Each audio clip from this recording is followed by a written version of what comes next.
Whispering pines. I never believed in the stories of the haunted woods that surrounded our town until that fateful night.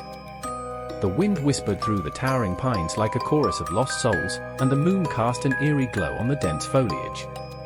It was supposed to be a weekend getaway, a break from the monotony of daily life. Little did I know, I was about to confront a darkness that lurked within the heart of those ominous woods. The cabin, nestled deep in the forest, was rustic and charming during the day, surrounded by a sea of trees that seemed to stretch on forever. As dusk fell, however, the ambience shifted.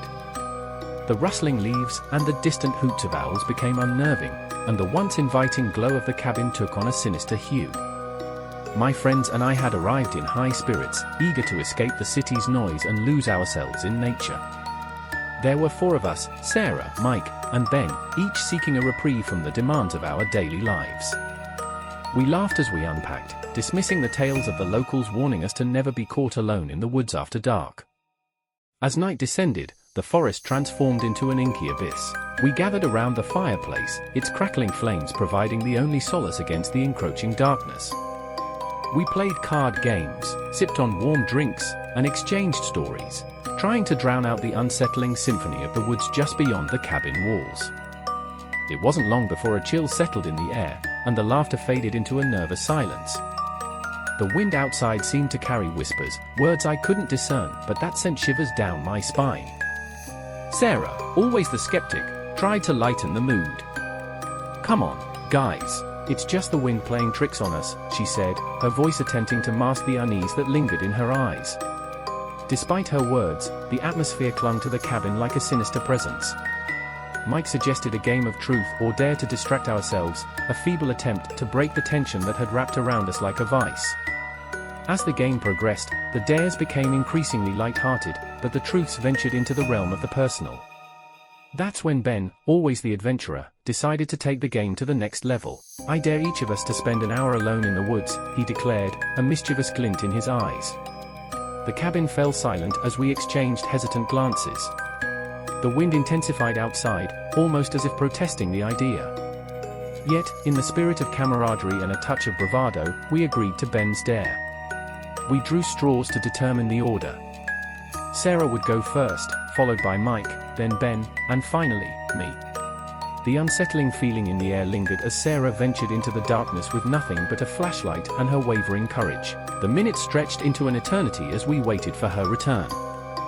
The wind carried the haunting whispers closer to the cabin, and anxiety settled in the pit of my stomach. When Sarah finally burst through the door, her face was pale, and her eyes were wide with terror. "I heard voices," she stammered, breathless. Whispers in the woods, like they were calling my name. We tried to reassure her that it was likely her imagination playing tricks, that the isolation of the woods could amplify ordinary sounds into something more sinister. Despite our attempts, the unease lingered. Mike, determined to dispel the tension, grabbed a bottle of whiskey from the kitchen. We passed it around, the amber liquid warming our insides and momentarily numbing our fears.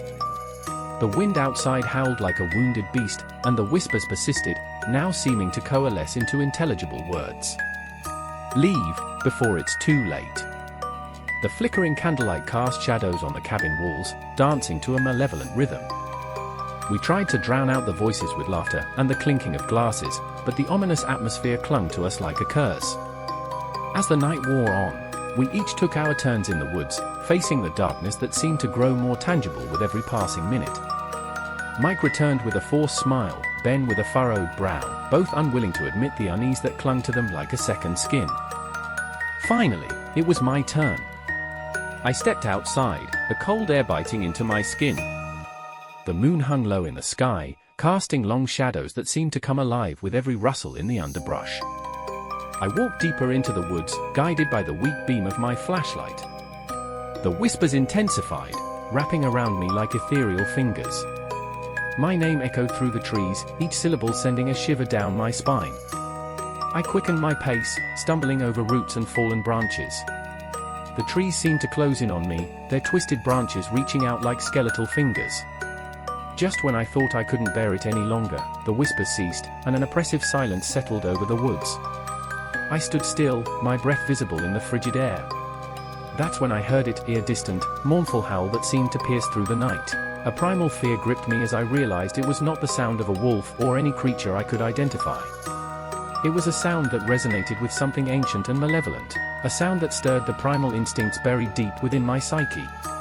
I turned and sprinted back to the cabin, the oppressive darkness at my heels. As I burst through the door, I found my friends huddled together, their faces etched with terror. They had heard the howl too, and the air inside the cabin felt charged with an otherworldly energy. "We need to leave," Ben said, his voice urgent. "This place is cursed." But as we made our way to the door, a force seemed to push back against us, as if the cabin itself resisted our escape. The wind outside howled louder, and the whispers became a cacophony, a chorus of voices pleading and warning. "Stay, don't go, you can't escape." Panic set in as we realized the gravity of our situation. The woods, once a haven of tranquility, had become a prison, and the cabin, a cage trapping us within its malevolent embrace. Desperation fueled our actions. We tried every window and door, but the invisible barrier held firm. The whispers grew louder, their words a haunting lament that reverberated through our minds. As the night wore on, the atmosphere inside the cabin became suffocating. Shadows danced on the walls, taking on shapes that seemed to writhe with a sinister sentience. We huddled together in the center of the room, our collective fear palpable in the air. Hours passed like an eternity, and the cabin seemed to exist in a perpetual state of twilight. The feeble glow of the candles did little to dispel the encroaching darkness. Our resolve waned as exhaustion and fear gnawed at the edges of our sanity. In a desperate attempt to break free, we resorted to smashing furniture against the walls, hoping to breach the invisible barrier that held us captive. But with each futile attempt, the whispers grew more frantic, their words a cacophony of despair. As the first light of dawn painted the horizon, the whispers ceased, and the oppressive darkness lifted. The cabin, once a prison, released its hold on us. We stumbled outside, gasping for breath as the first rays of sunlight filtered through the trees. The forest, bathed in the soft glow of morning, seemed ordinary once more.